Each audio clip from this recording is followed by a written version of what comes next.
کچھ غلطیاں ہم کرنا نہیں چاہتے پر ہم سے ہو جاتی ہیں، کچھ دل ہم توڑنا نہیں چاہتے پر وہ ٹوٹ جاتے ہیں، ہماری مجبوری ہوتی ہے ٹوٹ جاتے ہیں۔ رات کو اس کی بارگاہ میں ہاتھ باندھ کے کشف طلب دراز کر کے خوب استغفار پڑھنا چاہیے کہ مالک بندے ہیں نا، کیا کریں، نفس کا ساتھ ہے، دنیا کا ساتھ ہے، خواہشات نفسانیہ، مالک معاف کر دے۔ درد سے توبہ، رسم نہ ہو، کہانی نہ ہو، لفظ نہ ہو، جملے نہ ہو، اور جناب ایسے لوگوں کے بیچ بڑے ہاتھ باندھ کے اور بڑا کوئی ضرورت نہیں، آپ اکیلے اپنی چارپائی پہ بستر کے اندر منہ دے کے بھی درد سے کہیں گے نا معاف کر دے تو وہ تو مہربانی بڑا ہے۔ بندہ کوئی ناراض ہو جائے تو ہمیں کو نہیں نیند آتی، اس کے گھر چلے جاتے ہیں۔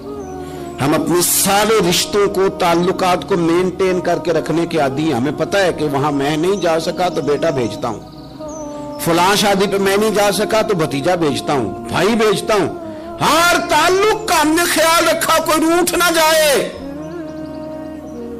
لیکن کمال ہے نا، یہ نہیں سوچا کہ اگر رب روٹھ گیا تو جب وہ روٹھ جائے نا تو سارے رشتے بھی بندے کے پاس موجود ہوں تو کوئی کارآمد نہیں ہوتا، پھر کروڑوں روپیہ جیب میں ہوں تو ڈاکٹروں کی دوائیاں اثر نہیں کرتی۔ وہ روٹھ جائے تو پھر انسان اس طرح سے پھسلتا ہے کہ بڑے بڑے اس کے پاس دروازے ہوتے ہیں پر کسی جگہ اس کا ہاتھ نہیں لگتا۔ خدا را خیال کریں، دنیا روٹتی ہے تو روٹ جائے، رب رسول ناراض نہ ہونے پائیں، اس کا خیال کریں۔ حضور فرماتے ہیں وہ مسکراتا ہے، اسے خوشی ہوتی ہے جب کوئی اس کا بندہ اس کی طرف رجوع کرتا ہے۔ آپ دیکھیں نا، سارے ڈاکٹروں نے کہہ دیا کہ اس کے تو گردے، معدہ، جگر، ہر چیز ختم ہے، گھر لے جاؤ، خدمت کرو، ہر طرف پریشانی ہے۔ وہ بندہ بھی سمجھ گیا ہے کہ آخری وقت آ گیا، کل جاؤں پرسوں جاؤں، تیاری ہو گئی، سب لوگ آ گئے، باہر والے بھی آ گئے، یہ ماحول ایک عجیب رنگ اختیار کر گیا۔ اچانک ایک ڈاکٹر نے آ کے کہا نہیں نہیں غلطی لگ گئی تھی۔ مجھے بتائیے انداز کیا ہوتا ہے؟ بغیر دوائی کے بندہ اٹھ کے کھڑا نہیں ہو جاتا، او میں تو بچ گیا ہوں۔ میرے نبی پاک صلی اللہ علیہ وسلم مثال دیتے ہیں، فرمایا ایک آدمی صحرا میں جا رہا، صحابہ سے حضور خطاب کر رہے ہیں، فرمایا ایک آدمی صحرا میں جا رہا تھا، اس نے اپنی اونٹنی پہ کھانا، پانی، پیسے، ہر چیز رکھی ہوئی تھی، صحرا تھا بہت بڑا، درمیان صحرا کے گیا تو تھوڑا سا سستانے کے لیے، آرام کرنے کے لیے اونٹنی سے نیچے اترا۔ اب اس نے اونٹنی کی لگام، اونٹنی کی نکیل اپنے سرہانے کے نیچے رکھی، ہاتھ کے ساتھ پکڑی اور سو گیا۔ تھوڑی ہی دیر کے بعد جب اس کی آنکھ کھلی تو دیکھا اونٹنی غائب ہے۔ صحرا میں وہ پیدل نہ آگے جا سکتا ہے، نہ پیچھے جا سکتا ہے، نہ دائیں نہ بائیں، کھانے کو روٹی نہیں، پینے کو پانی کا قطرہ نہیں، تھوڑا ادھر بھاگا ادھر بھاگا، تھک گیا۔ کریم محبوب فرماتے ہیں وہ پوری طرح نڈھال ہو گیا اور مایوس ہو گیا، معاذ اللہ، مایوس ہو کے دوبارہ اسی جگہ آ کے لیٹ گیا جہاں پہلے لیٹا تھا، انتظار کرنے لگا کہ اب موت ہی آئے گی، آخری وقت ہے، اب نہ میں پیدل یہ صحرا کراس کر سکتا ہوں، نہ پیچھے جا سکتا ہوں، نہ کھانا ہے نہ پانی ہے، سوائے موت کے کوئی سہارا نہیں۔ حضور فرماتے ہیں وہ رستے میں دوبارہ لیٹ گیا، اچانک اس نے رخ بدلا تو اونٹنی سامنے کھڑی تھی۔ حضور نے صحابہ سے پوچھا بتاؤ نا اسے بھلا کتنی کو خوشی ہوگی؟ یا رسول اللہ جسے نئی زندگی مل گئی ہے۔ نبی پاک صلی اللہ علیہ وسلم فرمانے لگے اس کی اونٹنی مل گئی، بتاؤ بھلا اسے کتنی خوشی ہوگی؟ یا رسول اللہ وہ تو دوبارہ دنیا میں آ گیا۔ حضور فرمانے لگے اسے کچھ بھی خوشی نہیں ہوئی۔ جب کوئی رب کا گناہگار بندہ آ کے توبہ کرتا ہے، رب کو اس سے کئی گنا زیادہ خوشی ہوتی ہے۔ میرا بندہ آ گیا ہے، میرا بندہ آ گیا ہے، میرے گھر آ گیا، اس نے آنسو بہائے ہیں، اس نے کہا اللہ میں تیرا ہی ہوں، تیرا ہی رزق کھاتا ہوں، تیری ہی زمین پہ رہتا ہوں، تیرے نام سے میری سانسیں چلتی ہیں۔ وہ آ گیا۔ فرمایا اس اونٹنی والے سے زیادہ رب کو خوشی ہوتی ہے جب گناہگار آ کے توبہ کرتے۔ گناہگاروں کے آنسو اس کی بارگاہ میں بڑے مقبول ہیں، لیکن ہم رسم ادا کرتے ہیں، توبہ نہیں کرتے۔ ہم اپنے آپ کے ساتھ دھوکہ کرتے ہیں، جھوٹ بولتے ہیں۔ ہم نہ گناہگاروں پر بھی فتویٰ دینے میں جلدی کرتے ہیں اور نیکی پر بشارت دینے میں بھی جلدی کرتے ہیں، حالانکہ یہ ہماری ذمہ داری نہیں۔ پتہ نہیں اللہ تعالیٰ کس کو کب توفیق توبہ دے کے اپنے قریب کر لے، لیکن بڑی جلدی ہے۔